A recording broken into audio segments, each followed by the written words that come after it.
सपनों को साकार करने के लिए प्रवासी मजदूर जो बाहर प्रदेश गए थे, वो रोटी दो की रोटी कमाने के लिए और अपने परिवार का पेट पालने के लिए आज औरैया जनपद में उनके साथ एक ऐसा एक तरफ कोरोना का कहर और उस लॉकडाउन के चलते उनकी रोजी रोजगार छिन जाने की वजह से एक उन्होंने अपने मन में सपना सजाया था कि अपनों के बीच हम दहलीज पे पुनः पहुँचें, और उसके प्रयास में वो वहाँ से जयपुर से रवाना हुए और दिल्ली आके फरीदाबाद से उन्होंने ट्रक पे सवार होकर वो झारखंड और अन्य कई प्रदेशों के जो मजदूर थे वो वहाँ से घर के लिए निकले।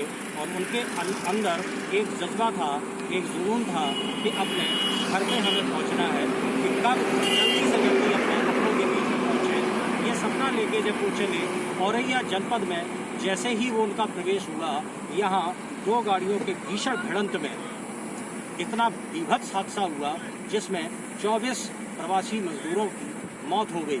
अब ये उन प्रवासी मजदूर जो हैं उनकी मजबूरी कहें या उनका दर्द, इस हादसे में आप साफ देख सकते हैं कि इन जिस रोटी को कमाने के लिए वो बाहर निकले थे, हम कैमरामैन से चाहेंगे कि वो जरा रोटी को दिखाएं कि आज इससे एक घटना का अंदाज़ा लगाया जा सकता है कि उनके साथ कितना ये दर्दनाक हादसा हुआ है।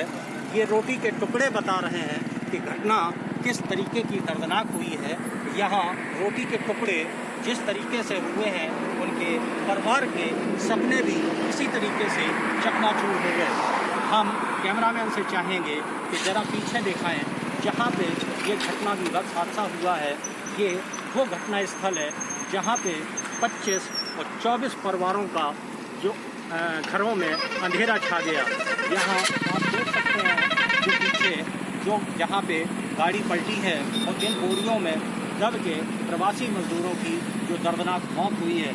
अब इसे सरकार की लापरवाही कहें या नाकामी के लाख दावे करने के बाद ये मजदूर आखिर क्यों मजबूर हुए ट्रक की सवारी करके अपने दहलीज तक पहुंचने के लिए, जो उनकी बेताबी थी, आखिर सरकार ने उस पर गौर क्यों नहीं किया। तमाम रोडवेज साधन भी उपलब्ध कराए गए, आखिर उन्हें वो साधन उपलब्ध क्यों नहीं हो पाया। उनको भूख प्यास ये रोटी बता रही है। यहाँ पे घटना स्थल पे जो आप देख सकते हैं, यहाँ की जो तस्वीरें बता रही हैं, ये उन मजदूरों का दर्द देखने के लिए और समझने के लिए काफ़ी है।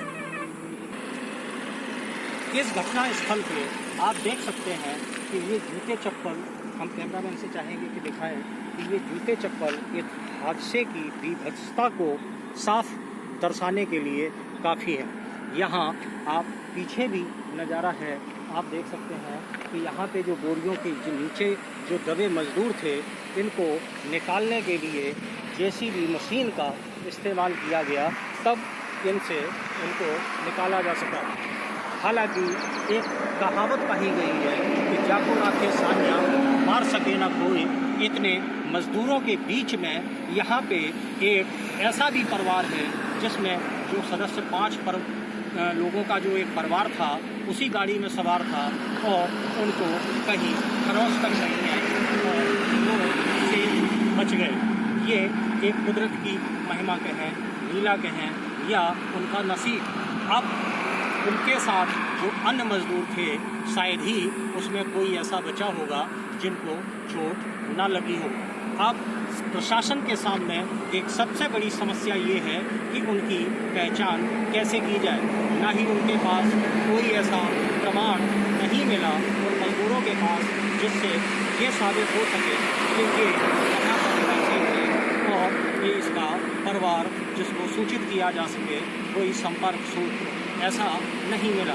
शासन के सामने एक बहुत बड़ी समस्या आखिर इनकी पहचान कैसे हो और इन शवों को किसके सुपुर्द किया जाए।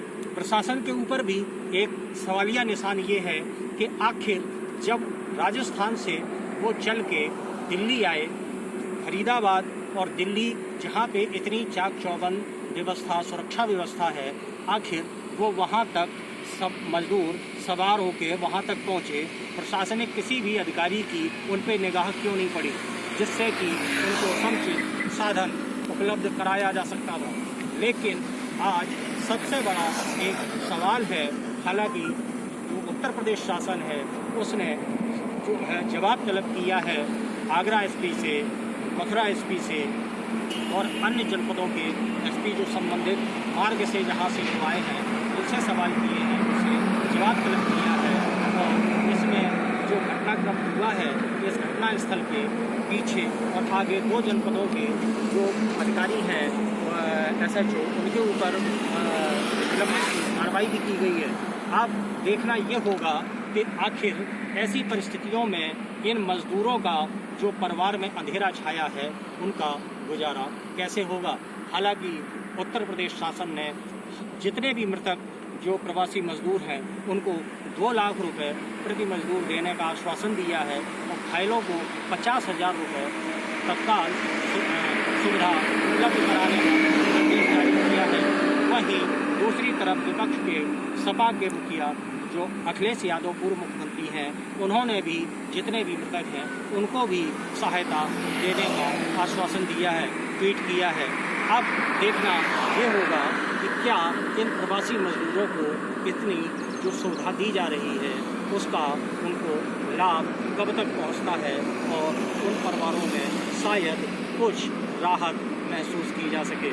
अब यहाँ पे घटना स्थल की अगर हम बात करें तो यहाँ पे सुरक्षा व्यवस्था के लिए फिलहाल यहाँ पुलिस तैन है। ये होगा कि आखिर इतना बड़ा दर्दनाक हादसा से सरकार क्या सीख लेती है और आगे कोई ऐसा हादसा ना हो। ये एक प्रशासन के लिए और शासन के लिए बहुत बड़ा सबक है कि प्रवासी मजदूरों को वो साधन उपलब्ध कराए जाएं जिससे कि वो सुरक्षित महफूज अपने घर तक पहुंच सकें। औरैया से भारत नाइट, अखिलेश त्रिवेदी।